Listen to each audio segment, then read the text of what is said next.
So I saw this in the Daily Mail, and I know a lot of people get crazy when we do stories from the Daily Mail, but I think every now and again they sort of hit on something that's culturally interesting. They did a story on the rich kids of Instagram. Basically, these kids that are worth millions, sometimes multi-million dollars. Is it a real thing? What? This is a real thing. A real thing. That's what I couldn't quite tell. Is it something that the Daily Mail called the rich kids of Instagram, or is there like a group that considers themselves the rich kids of Instagram? I think, from what I could tell, I think it's a little bit of both. Like, they're referring to themselves as the rich kids of Instagram. There was one of these groups in Iran, too, and that one got shut down by the government pretty quick.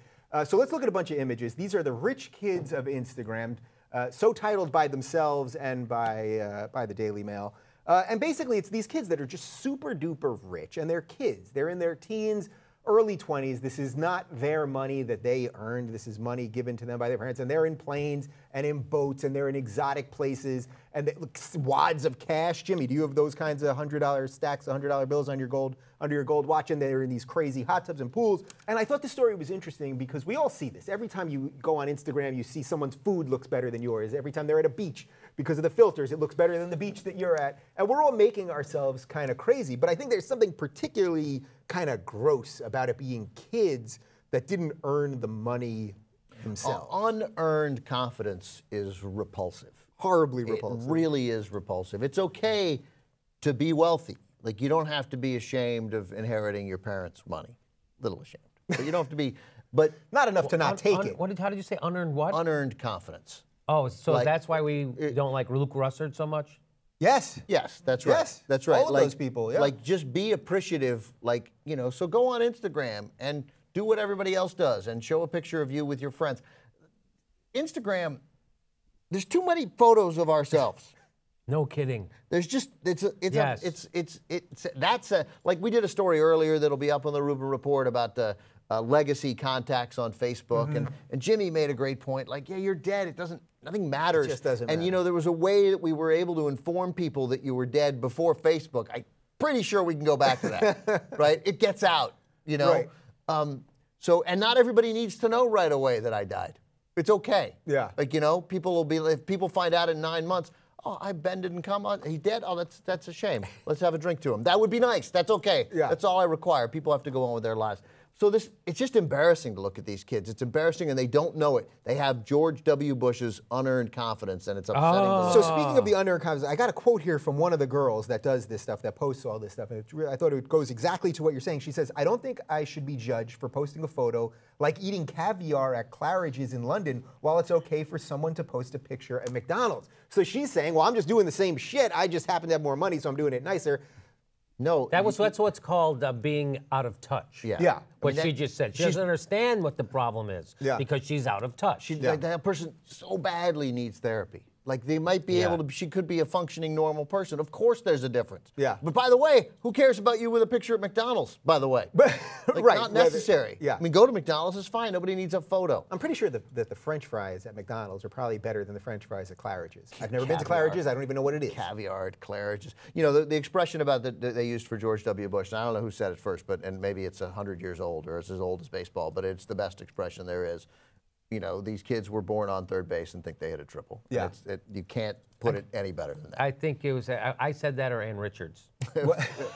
It was either you or Ann Richards. Ann Richards, I think Ann Richards said that, and then she also said poor George Bush, born with a silver foot in his mouth. Exactly. Oh, well, they're both good, and that does sound like Ann Richards. I miss that lady. I like miss her too. Do you agree with Ben's point that have we ever been more vain than we are now as a society? Because selfie sticks, all this shit. No, I think we're just as vain. We just now have an outlet, probably, which is upsetting. I think it actually makes us vainer. It makes us all constantly thinking about how we look and appear. And, you know, they've done studies. They figured out that people who spend, the more time you spend on social media, the more depressed you are. And the reason is that they posit, I agree with it, is that people don't post their failures. People only post when they're winning. Look, hey, look, I got invited to a comedy festival in Hawaii. Yeah. Hey, look, I'm doing a new movie. I'm on a set. Hey, look, I just won $1 million in Vegas. Hey, look, I'm doing it. So nobody ever goes, hey, I woke up today wanting to kill myself again. There's a picture. You know, one of my best attributes, Jimmy, is that I'm a bad self-promoter.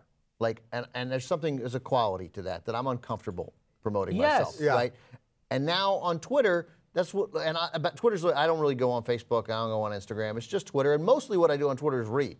get information, articles people send. So I think I use Twitter for the right way. But that said, you're supposed to go on Twitter. You're supposed to promote yourself. You're supposed to be, and now I'm getting more comfortable with it, and it sucks. It's too bad. It has taken away a quality of mine that now I'm a little more comfortable talking about how great I am. And I'm not that great. I'm just like everybody else. Yeah, and I hear you on that. And look, I'm a big Twitterer. I'm all over Twitter all the time. And I try to keep people entertained while also promoting stuff. But also, there is some You're trying to entertain on Twitter? Once in a blue moon. Every now and again, someone tweets me back and says, that wasn't too bad. But I'll look again. But there is a difference for the way we have to use it, right? For the way we have to use this stuff We as don't have public. to, but yeah. But sort of, it's part of what we do. Yeah. If you were doing all your gigs and just wasn't on Facebook or stupid. Twitter, it would be stupid. Yeah, so no, you have to do it. And by the way, I just, now instead of me blocking people, I try to get them to block me. Oh, nice. So yesterday. I can't imagine that's that hard. Yesterday, oh, you believe. So yesterday I went out and there was a comedian in the Midwest and he put a picture of him. He has a picture of himself with Victoria Jackson from Saturday Night Live. Yeah, oh yeah, and she's a big right He made a big thing, but she's crazy, right? So he made a thing about how she was, they didn't want her on the show, the 40-year anniversary, and she had to sit in a room by herself. Sounds like she got her own dressing room. That's what it sounds like to me. And he said it was because she was a conservative Christian. And then I kept writing, no, it's because she's fucking batshit crazy and says a lot of hateful stuff about people. And I would link to an article, the 20 worst things that Victoria Jackson had ever said. And he would immediately delete it. And I would immediately put it back up. And he would immediately delete it. And I started putting it on other posts on his page and putting it everywhere. Finally, he blocked me. I was like, nice okay. job. You need more to do with your daily activities. All right, what do you think's worse, the rich kids of Instagram or the poor average people of Twitter? Let us know in the comments right down below.